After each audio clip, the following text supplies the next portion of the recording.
Hello there. In a matter of hours, some 1,000 people who helped UK forces in Afghanistan will find themselves on the wrong side of the barbed wire.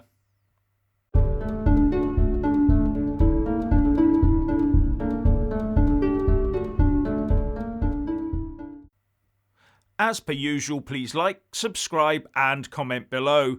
And when subscribing, please do press that little bell, but also select the all option, or you won't get any notifications when I publish a new video. From betrayal to tragedy to farce in a matter of days. And all that's needed to complete the sequence now is the return to total Taliban oppression. It started with Biden the betrayer causing a rushed exit from the country, giving the terror group ISIS-K the chance to cause carnage and mayhem.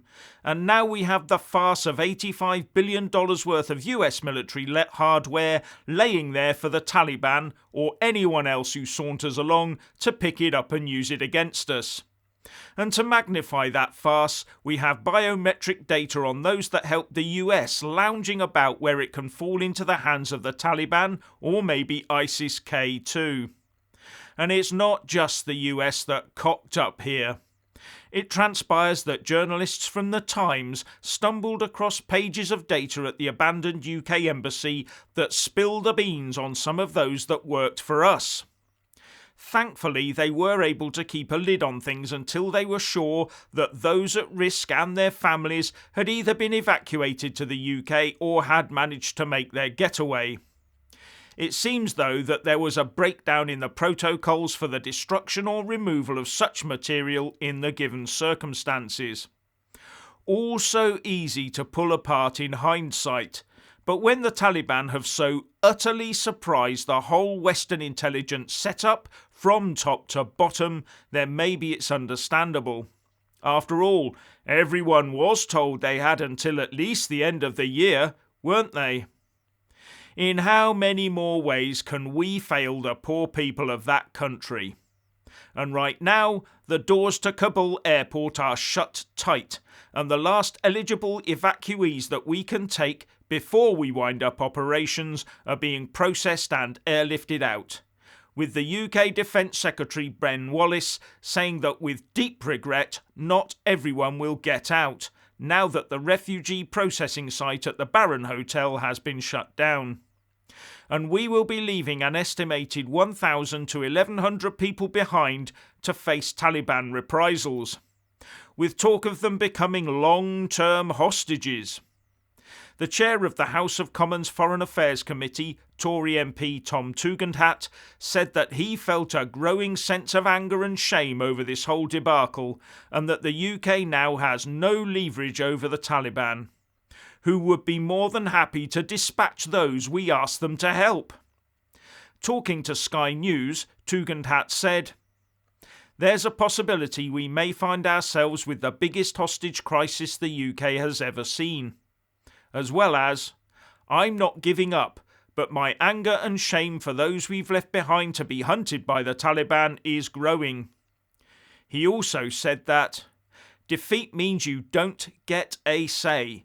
We have just been defeated. We have no influence over Kabul anymore. We have no influence over the behaviour of the Taliban, except by asking them nicely and luring them with aid to help people who they are quite happy to kill." I suppose it just goes to show you either get in, do the immediate job, then get out before the brown stuff hits the rotating ventilator, or you double down and look to occupy for not just decades but for generations. But as the Russian Foreign Minister Sergei Lavrov told reporters when he condemned yesterday's bombing, "A lesson must be learned. Attempts to impose an alien system of values are quite explosive. I hope that politicians who contemplate further action in foreign lands will have this conclusion entrenched in their minds at the third time of asking." All we seem to have done is get loads of people to trust us and work for us, then hand over their details to an enemy together with the means with which to kill them. And where has the last 20 or so years in Afghanistan got us? Well, keep watching. But first, I just want to say a massive thank you to all my Super Thanks, Patreon and PayPal supporters, as well as those that do buy a mug with my mug on it. Links in the descriptions box below. You really do help me keep this channel going. So where are we now and what does the future hold? Well, the talk is that this victory by the Taliban over the US and other Western powers is the greatest jihadist victory of all time. And in my view, it's a victory of will over physical might. That old saying, it's not the size of the dog in the fight, it's the size of the fight in the dog. And the Sun is saying that terrorist training camps will now spring up across the country, and that even some Brits will be tempted to go there. Kabul airport bombers ISIS-K will train Brit wannabe terrorists to fly to Afghanistan for a new and devastating wave of attacks on the West, experts have warned.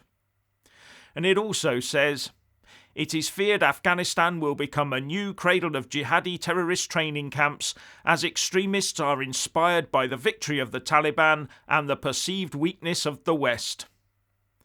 And Colonel Richard Kemp, the UK's former commander in Afghanistan, told The Sun, foreign fighters will be flooding in from all around the world as soon as they can, where they will train for terror attacks. Some will stay in Afghanistan, but many will go back home to carry out attacks in their own countries. We really have built back better, haven't we?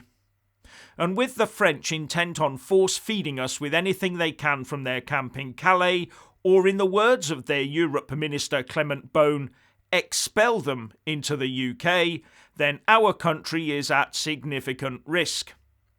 So maybe all that our combined Western efforts on the ground in Afghanistan have done is given us a 20-year hiatus in global terrorism. The problem might be, though, that there is 20 years of pent-up terror to come, all in a rush. And it won't matter how nice we are to the Taliban or if we recognise their foul regime. If most of the military satellites aren't now focused on Afghanistan, then they soon will be, together with high-level surveillance flights.